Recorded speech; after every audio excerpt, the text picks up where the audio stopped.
Hi guys, and welcome to another video on Stocks FC. So today I will be talking about my spreadsheet that I've made. So hopefully this puts my portfolio plan into a bit of better understanding for you guys, as well as sort of trying to make you understand that value is not always as it seems, as payouts are not fixed numbers and it all depends on supply. I would recommend you set up something similar to this, as I think it is a very useful tool to sort of be able to analyze players on stocks, and to be understand, where value is. Anyway, so let's get into it. First off, it looks like a mess. I know it looks like a mess. First off, I want to say I plan to buy every single player in small quantities, and then obviously I want to target certain players who I think are a lot better. So, what else did I want to say? Also, the first 5 players were only available to the beta users. That's why I've gone heavy on them. I do think players that are IPO'd today will have less supply than the ones that are IPO'd in a year's time, for example, if the player is desirable. If they're only IPOing, bench players for Wolves, then obviously they're not going to be selling particularly well. But once the user base has grown, this is why I've gone heavy basically on the first load. But anyway, let's get to the spreadsheet. So age, so this is dragged from the date of birth column, gives you a good indication, because obviously we are sort of talking about career dividends, even though I do think we need to be aware that returning short term is more valuable in a way than long term, because long term is never promised. And if they're winning now, that's what really matters at the end of the day. It's proofs in the pudding. It's there. But anyway, age, really good indicator. So I would recommend you having like an age, date of birth thing on your spreadsheet. Players' names, quantities. This is the quantity that I own of a player. And then next to that, I have percentage of supply. So this is the percent of the supply that I own. The IPO quantity, so this is currently the shares in circulation basically. Some of these are updated, some of these are still what the IPO quantity was. Down at the bottom here, I've got players that these are estimates, they could be completely wrong, in grey. But moving on, we have the payout per share, which is in pence. So even though the platform is in ETH primary, I don't really understand what 0.00004 ETH is actually worth.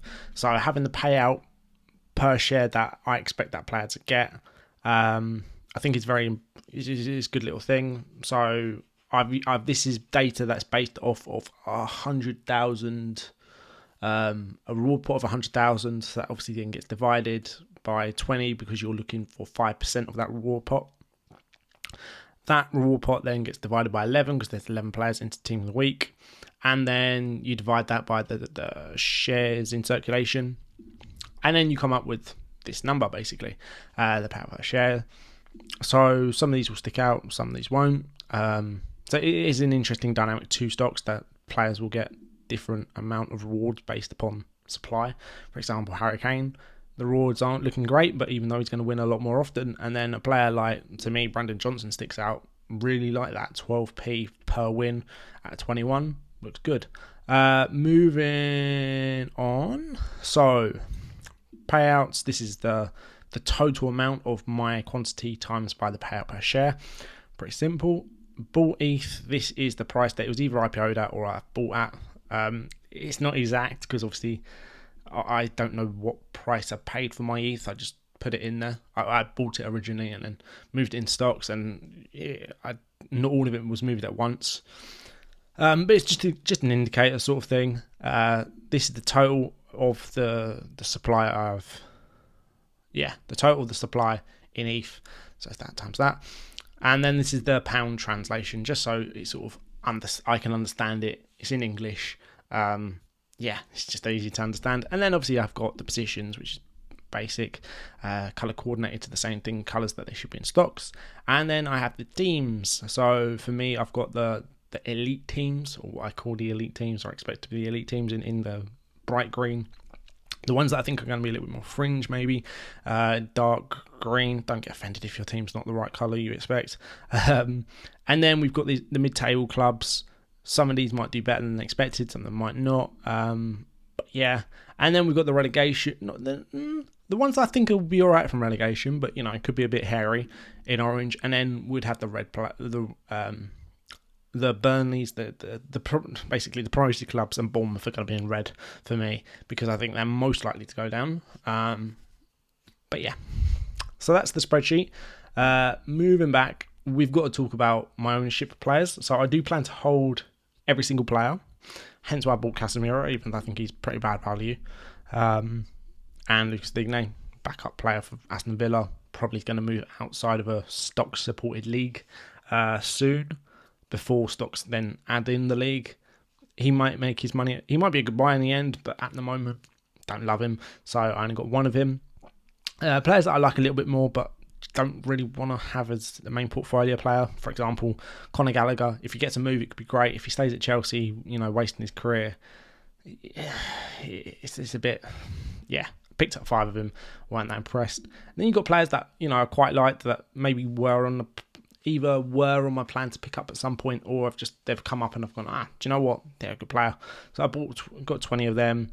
Mitrovic was one I had 50 of. I didn't originally plan on buying him. Everyone seemed to be really high on him. Bought 50, flipped 30 of them yesterday already.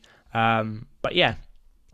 And then you got the actual portfolio, which is the 50s, so the Ben Chilwells, the Heung-min Sons, the Mason Mounts. And then obviously when there's players that are better, they're going to be higher. Then you go back to the beta players, because the beta players were in this sort of bubble period. And we do have Reece James, who was the first player IPO'd. He did not sell, I think at the time, everyone was expecting like these 100,000 shares to be sold for the majority of players. But we've sort of got out of that thought in our head, because obviously the maximum shares that can be in circulation is 100,000. But that doesn't seem that it's going to be the case for actually any player for the foreseeable, until the user base is like 10,000 people maybe. And I went mad on him, because I believed in stocks and for everything I was seeing and the lack of confidence that other people had. But I had the confidence and conviction. I thought I'd go high on him. Another reason why is because I think he's the most comparable player to Trent. If Trent comes on the platform tomorrow and everyone thinks he's going to sell 60,000 shares, his rewards, I say he comes on at £1.50, which is what you'd expect, I don't know, Trent to come on at. I think that'd be a fair price.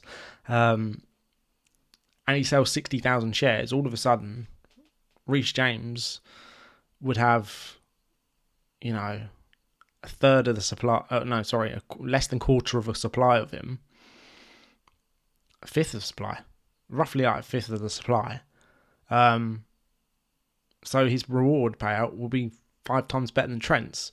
Is Trent going to win 5 times more dividends for his career than Reece James? In my opinion, that's a no. Some people will say, yes, he will. But anyway, I just think that, you can make the argument that Reece James is going to win almost as many as Trent. They're both comparable in age. And for me, Reece James is, I really liked him. I had him third on my list at the time. That was particularly when Trent was going through a difficult period in his career, when I first originally sort of, last season when Liverpool were struggling and Trent was struggling defensively. I was like, But obviously Trent is such a unicorn. And for me, Reece James, I really liked. So I did go a bit mad with him. I originally bought 1,000, and that was what I was going to do. But then I thought, you know what? Yeah. So at the moment, I've made a lot of money on him, but it is sort of paper profits in a way, because I can't sell all of them. I can't sell all of them in a quick amount of time, and I don't plan to sell a lot of them anytime soon. I do have a cash balance that I can buy new IPO players with, and the structure of new players that I'm buying with the portfolio is in line with that, and is a lot more strategic now, and is not just complete madness. This was calculated madness. I know it seems a bit strange to go this heavy on the first 5 players, or especially the first player, and then calm it down a bit. But to me, it was a golden opportunity. And as you can see from that 0.71, I've actually bought more Reece James. So I've been trading the spreads with him. multiple times I've ended up with more than the original 3,000 that I had.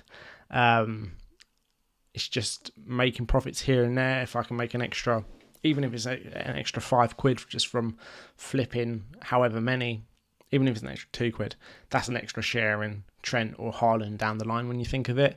And that to me, yeah, that's what the platform's about. It's about trading and trying to maximize your returns when you can.